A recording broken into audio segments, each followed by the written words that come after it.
Assalamu alaikum wa rahmatullah wa barakatuh. Dans cette vidéo, vous allez découvrir la réelle signification de cette prière, salat ou l'istikhara, comment l'accomplir parfaitement et les moments dans lesquels il faut éviter de faire cette prière-là et surtout les erreurs à ne pas faire.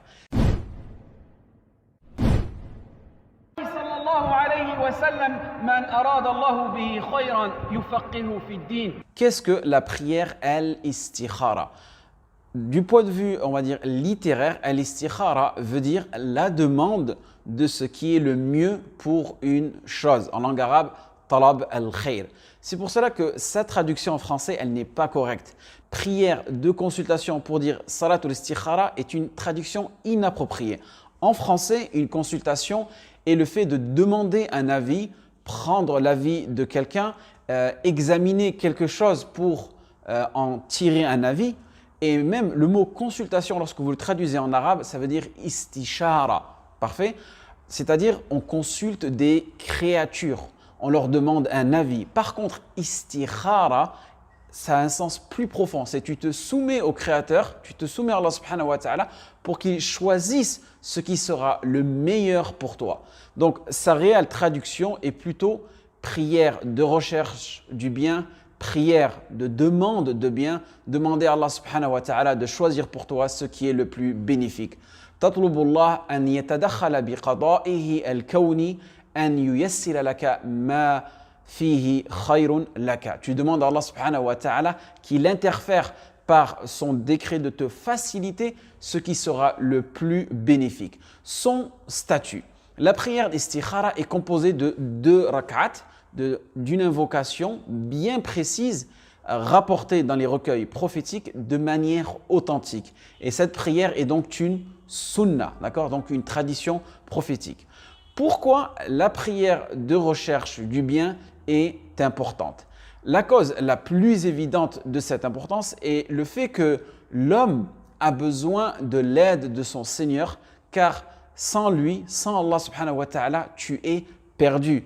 Et ainsi, il est très important de demander l'aide d'Allah subhanahu wa ta'ala dans ses choix, car Allah subhanahu wa ta'ala, il est le très savant, al-alim, et il est le très sage, al-hakim.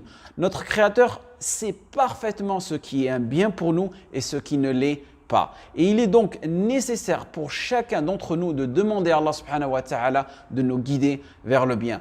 La meilleure façon d'accomplir cette prière, tu peux la faire à n'importe quel moment, mais tu dois faire attention d'éviter les 3 moments lesquels ont été déconseillés par le prophète sallallahu alayhi wa sallam. C'est ce qu'on appelle awqat nahi et j'ai fait une vidéo là-dessus. Et cela, c'est selon l'avis des 4 madhab. Ils sont mis d'accord que c'est awqat nahi, tu dois éviter de faire salat al-istikhara. Il est conseillé de faire des ablutions spécifiques pour cette prière-là, pour lui donner une certaine importance. Donc, tu fais tes 2 unités de prière dans lesquelles tu vas réciter Al-Fatiha et une sourate. Tu choisis n'importe quelle sourate et tu feras cela dans chaque raka'a. Et si tu fais cette prière-là en journée, tu la fais à voix basse. Si tu la fais en période de nuit, c'est-à-dire à partir de Salat al-Maghrib ou al-Isha, tu peux la faire aussi à voix haute. Donc après avoir fini tes 2 unités, après le salam, une fois que tu as fini, assalamu alaykum wa rahmatullah, tu vas lever tes mains ici, à ce niveau-là, car tu n'es pas en situation de détresse ou d'istisra, tu le mets à ce niveau-là, parfait. Et là, il a été rapporté par Jabir radiyallahu anhu que le prophète sallallahu alayhi wa sallam nous apprenait la façon de demander à Allah subhanahu wa ta'ala ce qui est le mieux, ce qu'on appelle al-istikhara, dans toutes nos affaires, de la même manière qu'il nous apprenait une sourate du Coran. Et il disait, le prophète sallallahu alayhi wa sallam, quand l'un de vous décide, donc là c'est vraiment important, décide d'entreprendre un projet, qu'il effectue 2 inclinations, donc 2 rak'at, en dehors de la prière obligatoire, puis qu'il dise, il se met à ce niveau-là, et là tu vas commencer à faire ta dua. Oh Allah, je te demande de ce qui est le mieux en vertu de ta science. Je te demande de m'en accorder la capacité en vertu de ton omnipotence. Et je te demande de ton immense faveur. Tu es puissant et je ne le suis pas. Tu sais et je ne sais pas. Tu es le très savant des choses cachées. Mon Dieu, si tu sais que cette affaire, et là il mentionne la nature de cette affaire, et il peut mentionner une ou plusieurs affaires, mais ce qui est le plus approprié, c'est de faire une salat istikhara pour chaque chose, pour ton mariage, pour ton emploi, pour ton divorce, ainsi de suite. Et est-ce que cette affaire, elle est meilleure pour moi concernant ma vie, ma religion et aussi les conséquences même de cette affaire, maintenant et plus tard. Décrète-la donc pour moi et facilite-la moi. Puis bénis-la moi. Et si tu sais que cette affaire est mauvaise pour moi concernant ma religion, ma vie et les conséquences même de cette affaire, maintenant et plus tard, détourne-la de moi, détourne-moi d'elle et décrète pour moi ce qui est le mieux, quoi qu'il s'agisse. Puis rends-moi satisfait de ce bien que tu m'as décrété. Et là, tu as fini ta dua de salat istikhara.